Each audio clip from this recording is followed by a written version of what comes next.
আসসালামু আলাইকুম। নবম শ্রেণীর ব্যবসায় উদ্যোগ চতুর্থ সপ্তাহের অ্যাসাইনমেন্ট সম্পর্কে আজকে আলোচনা করব। চলো আমরা প্রশ্নটি দেখে নিই। প্রশ্নটি একটি উদ্দীপক ছিল। উদ্দীপক থেকে 4টি ক, খ, গ নং প্রশ্ন ছিল। তো প্রশ্নগুলো তোমরা একটু আগে দেখে নাও। প্রশ্ন ছিল ব্যবসায় পরিকল্পনা কি? খ নম্বর ছিল সেবামূলক ক্ষুদ্র শিল্প বলতে কি বোঝায় ব্যাখ্যা করো। গ নম্বর প্রশ্ন ছিল উদ্দীপকে বর্ণিত পণ্যগুলো কোন শিল্পের অন্তর্গত বর্ণনা করো। ঘ নম্বর প্রশ্ন ছিল উদ্দীপকে প্রদত্ত তথ্য মতে এ খাতের বিকাশ সম্ভব বলে মনে করো কি? মতামত দাও। চলো আমরা ক নম্বর প্রশ্নের উত্তরে চলে যাই। ক নম্বর প্রশ্নের উত্তর হলো ব্যবসায়ী পরিকল্পনা হলো ব্যবসায়ের ভবিষ্যৎ কার্যক্রমের প্রতিচ্ছবি। এখন খ নম্বর প্রশ্নের উত্তরে চলে যাই। খ নম্বর প্রশ্ন উত্তর হলো সেবামূলক ক্ষুদ্র শিল্প বলতে যেসব শিল্প প্রতিষ্ঠানকে বোঝায় সেসব প্রতিষ্ঠানে জমি এবং কারখানা ভবন ব্যতিরেকে স্থায়ী সম্পদের মূল্য উপস্থাপন ব্যয়সমূহ ৫ লক্ষ টাকা থেকে ১ কোটি টাকা কিংবা যেসব প্রতিষ্ঠানে ১০ থেকে ১২ জন শ্রমিক কাজ করে। নির্মাণ শিল্প, হাউজিং, অটোমোবাইল সার্ভিসিং, বিনোদন শিল্প, হর্টিকালচার, ফ্লোরিকালচার, দুগ্ধ ও পোল্ট্রি উৎপাদন এবং বিপণন, পর্যটন ও সেবা, পরিবহন ও যোগাযোগ ইত্যাদি সেবামূলক ক্ষুদ্র শিল্পের অন্তর্গত। এখন আমরা গ নম্বর প্রশ্নের উত্তরে যাব। উদ্দীপকে বর্ণিত শিল্পগুলোর কুটির শিল্পের অন্তর্গত।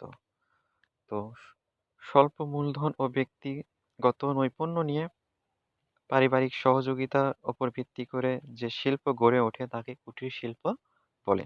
কুটির শিল্প বলতে পরিবারের সদস্যদের প্রাধান্য বিশিষ্ট যেসব শিল্প প্রতিষ্ঠানকে বোঝায় সেসব প্রতিষ্ঠানের জমি এবং কারখানার ভবন ব্যতিরেকে স্থায়ী সম্পদের মূল্য প্রতিস্থাপন ব্যয় সহ ৫ লক্ষ টাকার নিচে এবং পারিবারিক সদস্য সমন্বয়ে সর্বোচ্চ জনবল ১০ এর অধিক নয়। সাধারণত স্বামী, স্ত্রী, পুত্র, কন্যা, ভাই, বোন ও পরিবারের জন্য সদস্যদের সহায়তা কুটির শিল্প পরিচালিত হয়।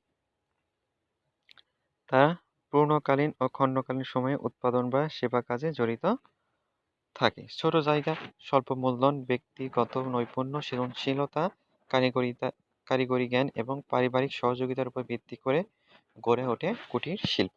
নানা রকমের কুটির শিল্প আমাদের দেশকে করেছে সমৃদ্ধ। বিভিন্ন অঞ্চলের কুটির শিল্প এত বেশি সুনাম অর্জন করে যার কারণে দেশের বিভিন্ন অঞ্চলে সেই অঞ্চলের কুটির শিল্পের নামে পরিচিতি লাভ করে। যেমন রাঙ্গামাটি কুটির শিল্প, মণিপুরী কুটির শিল্প, কুমিল্লার খদ্দর ইত্যাদি।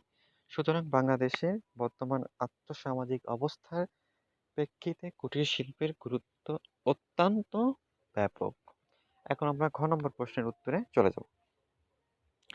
উদ্দীপকে বর্ণিত কুটির শিল্প বিকাশের সম্ভাবনা অনেক। নিম্নে এটা সম্পর্কে আলোচনা করা হলো। কাঁচামালের সহজলভ্যতা নিশ্চিতকরণ।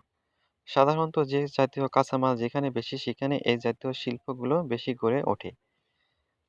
তবে অনেক সময় প্রাকৃতিক দুর্যোগ, যোগাযোগ অবস্থান সহ অন্যান্য কারণে কাঁচামাল পাওয়া অনিশ্চিত হয়ে পড়লে শিল্পের বিকাশ বাধাগ্রস্ত হয়। এজন্য সরকারি পৃষ্ঠপোষকতা প্রয়োজন।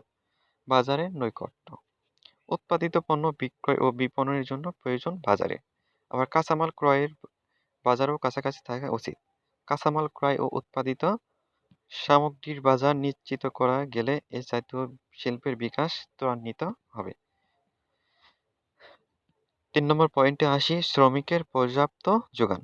ক্ষুদ্র, মাঝারি ও কুটির শিল্প শ্রমঘন শিল্প। এদের বিকাশে দক্ষ জনশক্তি ও স্বল্প মজুরিতে শ্রমিকের প্রাপ্যতা গুরুত্বপূর্ণ। কুটির শিল্পের চাহিদা দিন দিন বৃদ্ধি পাওয়ার ফলে ডিজাইন ও দক্ষ কারিগরের জ্ঞান অপরিহার্য হয়ে পড়ে। পর্যাপ্ত প্রশিক্ষণের মাধ্যমে শ্রমিকদের দক্ষ করার সুযোগ থাকতে পারে। ৪ নম্বর পয়েন্টে যাব, স্থানিক ও বৈদেশিক চাহিদার উপর গুরুত্ব আরোপ।